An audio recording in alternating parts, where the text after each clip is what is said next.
बहुत समय पहले एक शांत और सुंदर गांव था जिसे लोग प्यार से हरित ग्राम कहते थे।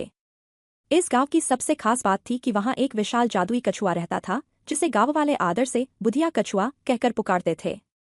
बुधिया का आकार इतना बड़ा था कि वह गांव की आधी जमीन ढक लेता था। बुधिया कछुआ अपने आप में अद्भुत था।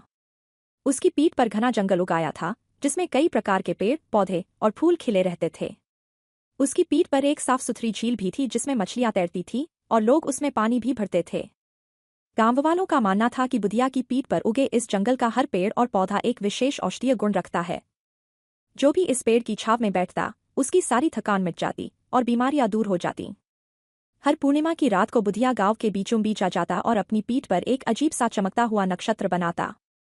इस नक्षत्र की रोशनी से गांव के सारे अंधेरे कोनों में उजाला फैल जाता और उस रात गांव में किसी भी तरह की विपदा नहीं आती। बच्चों को सोने के पहले बुधिया की कहानियां सुनाई जाती और ये कहा जाता कि अगर किसी को मदद चाहिए तो बुधिया से मन की बात कहें। कहते हैं बुधिया चुपचाप सुनता था और धीरे धीरे समस्याओं को हल करता जाता था। एक बार गांव में भयंकर सूखा पड़ा। लोग परेशान थे, खेत सूख चुके थे और जानवर प्यासे थे। गांव के बुजुर्गों ने सलाह दी कि बुधिया से मदद मांगी जाए। गांव वाले एकजुट होकर बुधिया के पास गए और उससे पानी की गुहार की।